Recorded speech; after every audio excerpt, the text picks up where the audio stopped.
मतलब जिसकी WhatsApp calling आ रही थी, क्या उसका नाम वगैरह लेना चाहोगे आप? बिल्कुल। और एक सूचना और मिली है कि जाली वोट डाले गए हैं, उनकी भी जो है जांच करवाएंगे हाई कोर्ट में रेड लगा करके कि बहुत से जो मरे हुए लोग हैं उनके वोट डाले हैं, जो विदेशों में बैठे हैं उनके वोट डाले हैं। देखिए, जब पोलिंग चली हुई थी, वो काउंटिंग, जब काउंटिंग चली हुई थी तो काउंटिंग के बीच में एसडीएम साहब के पास व्हाट्सएप के ऊपर कॉलिंग बार बार बहुत बड़े उचाना विधानसभा क्षेत्र के नेता की आ रही थी और उनके ऊपर प्रेशर था कि दूसरे कैंडिडेट को आप विजयी घोषित करो और अनुराग को किसी भी सूरत में आपने घोषित नहीं करना। पहले भी उनके जो समर्थक थे उन्होंने बहुत कोशिशें की कि चुनाव के दौरान की हाईकमान का आदेश है, ऊपर से जो है आदेश हैं कि अनुराग के पक्ष में मतदान नहीं करना, बल्कि अनुराग के वोट ज़्यादा से ज़्यादा तोड़ने का काम करो और दूसरे कैंडिडेट को दिलाओ, क्योंकि उनको इस बात का डर है कि इस इलाके से कोई ऐसा आदमी उभर करके या लोगों के बीच में ना आए कि जो कल को आने वाले समय में किसी प्रकार से उनके लिए समस्या पैदा हो। क्यों काउंटिंग सेंटर पर गया, गिनती शुरू हुई, सबने बड़ी शांति से अपने अपने नोट करने का काम किया और उसका जोड़ के हिसाब से मैं 17 वोट से चुनाव वहाँ जीत गया। पहले मैंने अपना जोड़ लगाया और फिर जब है जो वहाँ कर्मचारी बैठे थे उनसे जाके पूछा कि आप एक बार इसका जो है आपने जो जोड़ लगाया है, टोटल किया है, एक बार आप उसका भी हमें बताओ कि कितना है। उन्होंने कहा कि आप 17 वोट से चुनाव जीत चुके हैं। उसके बाद लगभग 1.5 से 2 घंटे तक वहाँ पर सब ने जश्न मनाया जीत का, कि आप स्कूल छोड़ करके नहीं जाना क्योंकि चुनाव में कुछ भी हो सकता है, आपकी जीत छोटी है। मैंने लगा कि नहीं, इस प्रकार की कोई बात नहीं। जब जीत होगी, जीत तो छोटी बड़ी होती है, जीत तो जीतते हुए है। मुझे लगा कि इस प्रकार की कोई बात नहीं, सीरियस लो और आप जो है यहाँ पहुँचो। मैं जैसे ही वहाँ गया, मुझे इस बात का वहाँ पता लगा कि 88 वोट से दूसरे कैंडिडेट को जो है जिता दिया गया। तो उन्होंने कहा कि नहीं, अभी तक तो कोई नहीं जीता। मैंने पूछा कि जी बाहर इस प्रकार की बात है और मैं यहाँ जिता था। बोले जी आप कब जीत लिए, आप भी जीते में? बोले सर मैं आपसे 5-7 मिनट 10 मिनट पहले ये पूछ के गया था कि मैं वार्ड नंबर 7 से जीते हूँ और एजेंट वो इसका जीत का सर्टिफिकेट जींद से मिलेगा या उससे। आपने कहा था आप जींद आ जाना 3 बजे डीसी साहब के पास, और अब आप अपने मुँह से इस प्रकार से जो है बात को नकार रहे हो। तो वीआईपी हरियाणा देखने वाले सारे दर्शकों ने मोदू जागलान की राम राम। तो जिला परिषद का जो वार्ड नंबर 7 है, एक कुछ बातचीत चल रही है। मतलब जो अनुराग खटकड़ है पहले जीत गए थे, उसके बाद हार गए, दौड़ा मोर है जो वो जीत गए हैं। तो पूरी बातचीत करांगे क्या मामला था। तो सबसे पहले राम राम जी। राम राम जी, आपको और आपके सभी दर्शकों को, वीआईपी हरियाणा के चैनल के सभी दर्शकों को मेरी तरफ से राम राम नमस्कार। तो भाई साहब पहले ये बताओ कि पूरा मामला क्या था। शुरू में अपने जीत के लाडू भी बंधवा दिए थे और आप गांव मतलब उचाना से जहाँ बोली हो रही थी, गिनती हो रही थी, वहाँ से 10 किलोमीटर दूर अपने गांव की ओर आ भी गए थे। तो पूरा मामला क्या है? देखिए, सबसे पहले मैं अपने 14 एजेंटों को लेकर के जो है काउंटिंग सेंटर पर गया, गिनती शुरू हुई, सबने बड़ी शांति से अपने अपने नोट करने का काम किया और उसका जोड़ के हिसाब से मैं 17 वोट से चुनाव वहाँ जीत गया। जो कर्मचारी वहाँ बैठे थे ड्यूटी के ऊपर, सबने बधाई दी, शुभकामनाएं दी और कहा कि आप 17 वोट से चुनाव जीत गए हो। पहले मैंने अपना जोड़ लगाया और फिर जब है जो वहाँ कर्मचारी बैठे थे उनसे जाके पूछा कि आप एक बार इसका जो है आपने जो जोड़ लगाया है, टोटल किया है, एक बार आप उसका भी हमें बताओ कि कितना है। उन्होंने कहा कि आप 17 वोट से चुनाव जीत चुके हो। जैसे ही हम बाहर आकर के मैंने अपने सभी साथियों को बताया कि 17 वोट से चुनाव जीत चुके हैं। उसके बाद लगभग 1.5 से 2 घंटे तक वहाँ पर सब ने जश्न मनाया जीत का। और जश्न मनाने के बाद जब मुझे ये लगा कि अब यहाँ ज़्यादा देर तक रुकना ठीक नहीं है, क्योंकि जीत नहीं इस प्रकार की कोई बात नहीं थी, इसलिए कि जीत का सर्टिफिकेट लेने के लिए पहले कागजी कार्रवाई पूरी की जाए। वो जींद मिलेगा या उचाना मिलेगा, क्योंकि मेरा पहला चुनाव था, मुझे इस बात की जानकारी नहीं थी कि कहाँ मिलेगा। वो सर्टिफिकेट लेने में उनसे ये पूछने के लिए मैं गया एसडीएम साहब के पास। एसडीएम उचाना वहाँ बाहर खड़े थे। मैंने उनसे जा कर के कहा कि जी इस प्रकार से जो काउंटिंग हुई है वार्ड नंबर 7 की, मैं जिला परिषद के वार्ड नंबर 7 से जो है जिला पार्षद चुना गया हूँ 17 वोट से, और इसका जो जीत का सर्टिफिकेट है वो आप यहाँ से दोगे या जो है हमें डीसी आईडी साहब से लेके आना है, आप इस बारे में जानकारी दें। उन्होंने कहा कि आप 3 बजे डीसी साहब के पास जाना और जब तक आप घर जा करके रेस्ट करो। उस टाइम लगभग 12:30 बजे का या एक 12:30 बजे का मेरे ख्याल से टाइम था। हम वहाँ से आ गए और आने के बाद मैं अपने गांव में पहुँचने वाला था सुदकेंड खुर्द। रास्ते में मेरे पास वहाँ अंदर से एक साथी का टेलीफोन आता है कि आप स्कूल छोड़ करके नहीं जाना क्योंकि चुनाव में कुछ भी हो सकता है, आपकी जीत छोटी है। मैंने लगा कि नहीं, इस प्रकार की कोई बात नहीं। जब जीत होगी, जीत तो छोटी बड़ी होती है, जीत तो जीतते हुए है। मुझे लगा कि इस प्रकार की कोई बात नहीं और चुनाव में जो है अपनी जीत है। और हम आने लगे। दोबारा से फिर एक वहाँ साथी का आया, बोला इस बात को सीरियस लो और आप जो है यहाँ पहुँचो। मैं जैसे ही वहाँ गया, मुझे इस बात का वहाँ पता लगा कि 88 वोट से दूसरे कैंडिडेट को जो है जिता दिया गया है। जब जाकर के अंदर बात की तो उन्होंने कहा कि नहीं, अभी तक तो कोई नहीं जीता। हाँ। मैंने पूछा कि जी बाहर इस प्रकार की बात है और मैं यहाँ जिता था। बोला जी आप कब जीत लिए, आप भी जीते में? बोला सर मैं आपसे 5-7 मिनट 10 मिनट पहले ये पूछ के गया था कि मैं वार्ड नंबर 7 से जीते हूँ और एजेंट वो इसका जीत का सर्टिफिकेट जींद से मिलेगा या उससे। आपने कहा था आप जींद आ जाना 3 बजे डीसी साहब के पास, और अब आप अपने मुंह से इस प्रकार से जो है बात को नकार रहे हो। तो उन्होंने कोई संतोषजनक जवाब नहीं दिया और वो जो है अंदर चले गए। उसके बाद जब मैंने वहाँ उनसे दोबारा बात की जा कर के, उन्होंने कहा कि आप थोड़ी देर रुको, मैं अंदर एक बार पूछता हूँ क्या मामला है, उसके बाद देखते हैं। आपका वार्ड नंबर कौन सा है? 7 है ना? हाँ जी 7 है। तो उसके बाद हमने दोबारा से काउंटिंग कराने की मांग की। वो इस बात के ऊपर बिल्कुल अड़े रहे कि काउंटिंग नहीं होगी, काउंटिंग नहीं होगी। और सवाल ये खड़ा होता है कि जब चुनाव का रिजल्ट बाहर हमें मिल गया 17 वोटों से, सारे प्रशासन को पता, साहब सबने मेरे को बधाई दी, आज तो कोई मना कर जे, सबने बधाई दी। जब उस टाइम ये कहना चाहिए था कि भाई जो आप ये बाहर खुशी मना रहे हो, लड्डू बांट रहे हो, बहुत से तो वहाँ कर्मचारी ने लड्डू खाए। हाँ जी, हाँ जी। बाहर जो पुलिस के लोग खड़े थे उन्होंने लड्डू खाए। उन्होंने ये बात कहनी चाहिए थी भाई अभी तक आपका रिजल्ट डिक्लेयर नहीं हुआ। एसडीएम साहब से मैं पूछने गया, उन्होंने कहना था कि आपने अभी तक जीन जाने की जरूरत नहीं है, अभी तक आपका रिजल्ट डिक्लेयर नहीं हुआ। लेकिन उस प्रकार की कोई वहाँ बात नहीं हुई।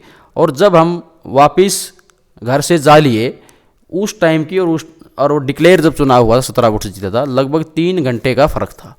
3 घंटे के बाद दोबारा से दूसरे कैंडिडेट को 102 वोट से जिताया गया। और जब मैं वहाँ पहुँचा, वहाँ बात थी कि इसको 88 वोट से जिता दिया, दोबारा काउंटिंग हुई है। मैं ना उस काउंटिंग में उन्होंने बुलाया ना मेरे से कोई बात की।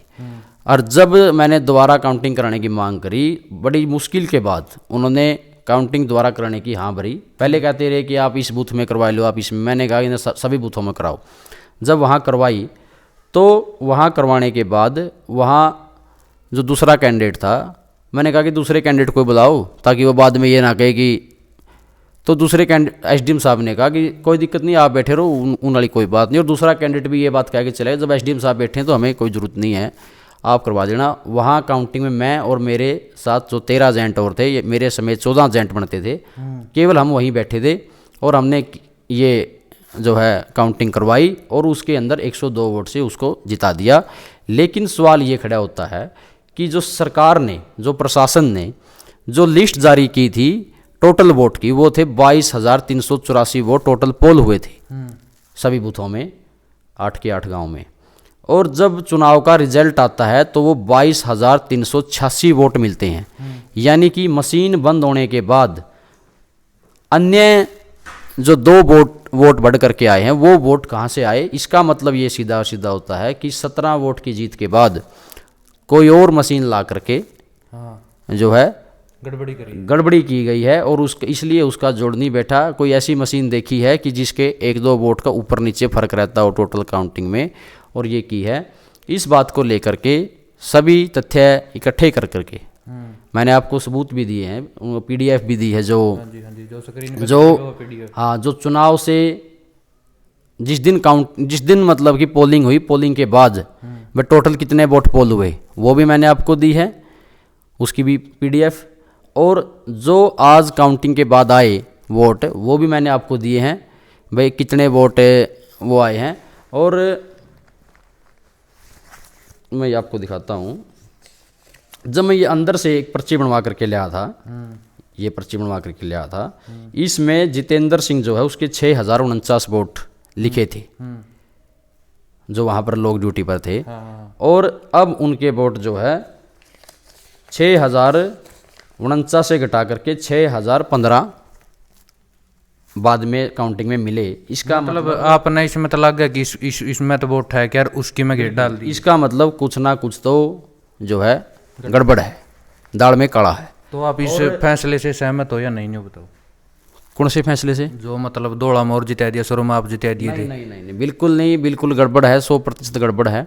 और एक सूचना और मिली है कि जाली वोट डाले गए हैं, उनकी भी जो है जांच करवाएंगे हाई कोर्ट में रेड लगा करके कि बहुत से जो मरे हुए लोग हैं उनके वोट डाले हैं, जो विदेशों में बैठे हैं उनके वोट डाले हैं, जो सरकारी ड्यूटी पर तैनात थे उनके भी वोट डाले हैं, जो फौजी थे जो दूर दूर नौकरियां करें उनके भी वोट डाले गए हैं।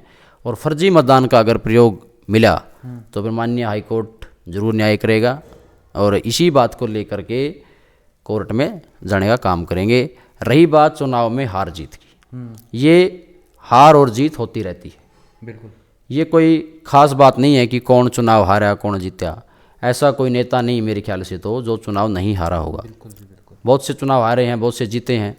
और जब राजनीति का ये फील्ड चयन कर लिया तो इसमें चुनाव लड़े भी जाएंगे, आगे भी लड़े जाएंगे और चुनाव जीते भी जाएंगे और चुनाव हारे भी जाएंगे। तो आपने गड़बड़ कुकर लगी, मतलब किश्ती पलटा फिर है यू। देखिए, जब पोलिंग चली हुई थी, वो काउंटिंग जब काउंटिंग चली हुई थी तो काउंटिंग के बीच में एसडीएम साहब के पास व्हाट्सएप के ऊपर कॉलिंग बार बार बहुत बड़े उचाना विधानसभा क्षेत्र के नेता की आ रही थी और उनके ऊपर प्रेशर था कि दूसरे कैंडिडेट को आप विजयी घोषित करो और अनुराग को किसी भी सूरत में आपने घोषित नहीं करना। पहले भी उनके जो समर्थक थे उन्होंने बहुत कोशिशें की कि चुनाव के दौरान की हाईकमान का आदेश है, ऊपर से जो है आदेश हैं कि अनुराग के पक्ष में मतदान नहीं करना बल्कि अनुराग के वोट ज़्यादा से ज़्यादा तोड़ने का काम करो और दूसरे कैंडिडेट को दिलाओ। पहले एक कैंडिडेट और खड़ा था मेरे सामने 2 साल से, वो बैठ गया था तो पहले उसकी तरफ इशारा था, फिर जब वो बैठ गया तो फिर और देख लिया कि जो अनुराग की टक्कर में होगा उसकी मदद करने का काम वो नेताजी करेंगे, क्योंकि उनको इस बात का डर है कि इस इलाके से कोई ऐसा आदमी उभर करके या लोगों के बीच में ना आए कि जो कल को आने वाले समय में किसी प्रकार से उनके लिए समस्या पैदा हो, क्योंकि वो चाहते हैं कि इस एरिया के लोग जो हैं वो बड़े भोले भाले लोग हैं और भोले भाले लोगों का शोषण जितना कर सके वो करना चाहते हैं। आज जिसकी देन है, आज वो जिस भी पद के ऊपर बैठे हैं सरकार में, वो सारी देन उचाना के लोगों की है। लेकिन मैं अब इस बात के ऊपर नहीं जाना चाहता कि किसने क्या करवाया क्या नहीं करवाया, क्योंकि वो एक अन्य मुद्दा है। जिस मुद्दे को लेकर के हम आए हैं, मिले हैं, उसी मुद्दे पर बात की जाए तो ज़्यादा बढ़िया है। तो कुछ लोगों का कहना न्यू भी है कि अनुराग ने अपनी उस खुशी से लाडू बंटवा दिए, मतलब रिजल्ट तो जद लगाया है कुंदा। इस प्रकार की राजनीति में बातें दोनों तरफ की आपको सुनने को मिलेगी। ये ऐसा नहीं होता, कोई मूर्ख नहीं है। मैं भी एड हूँ, पढ़ा लिखा आदमी हूँ, कोई मूर्ख नहीं हूँ। इस बात का सबको पता है कि चुनाव का रिजल्ट अगर अनुराग झूठा लेकर के पब्लिक के बीच में जाएगा तो 2 मिनट के बाद सच्चा रिजल्ट लेकर के दूसरा कैंडिडेट भी आएगा और लगभग 3 घंटे तक कोई भी दूसरा कैंडिडेट ये कहने के लिए नहीं आया कि हम चुनाव जीत चुके हैं। सबको पता था कि 17 वोट से अनुराग चुनाव जीत चुका है और लगभग सारे कैंडिडेट अपने अपने घरों की तरफ भी आ गए थे। ये तो बाद में सारा षड्यंत्र जो है बड़े लेवल के ऊपर रचा गया, जिसका बहुत जल्दी दूध का दूध और पानी का पानी होगा। मतलब जिसकी व्हाट्सएप कॉलिंग आ रही थी, क्या उसका नाम वगैरह लेना चाहोगे आप? बिल्कुल। व्हाट्सएप कॉलिंग उचाना के अंदर अगर कोई अधिकारी व्हाट्सएप कॉलिंग, किसी भी अधिकारी से कोई व्हाट्सएप कॉलिंग पे बात करता है तो दुष्यंत चौटाला करता है, ताकि कोई रिकॉर्ड उनका ना बने, बातचीत करने का रिकॉर्डिंग ना हो और कोई रिकॉर्ड भी ना हो उसके अंदर कि भाई कब किससे बात की गई। व्हाट्सएप कॉलिंग उन्हीं की थी 100%। और मैंने एसडीएम साहब से वहाँ कहा भी था कि जो आपके कान में बार बार फ़ोन आ रहे हैं ये आपको सही ढंग से काउंटिंग कराने नहीं दे रहे, ये बिल्कुल दाढ़ में काढ़ा है। मैंने उनको उसी वक्त कहा था। वहाँ पर पूरा स्टाफ बैठा था, पुलिस के लोग भी थे और जो है सारे कर्मचारी थे सिविल में जिसकी ड्यूटी लगी, मेरे साथ काउंटिंग एजेंट भी थे। और जब काउंटिंग चल रही थी, लगभग 20-25 मिनट काउंटिंग चली, उस दौरान एसडीएम साहब के पास जब फ़ोन आ रहे थे, वो हमारे पास खड़े थे, वो लगभग 3-4 बार जो है बाहर उठ करके बात करने के लिए गए। और जब मैंने उनसे कहा कि आप जो है बार बार इस टेलीफोन पे बात कर रहे हो वार्ड नंबर 7 के बारे में, तो उन्होंने कहा कि मेरे बॉस का फ़ोन आ रहा है, मैं बात करूँगा। तो इस प्रकार की बात हुई, इसलिए हम संतुष्ट नहीं हैं।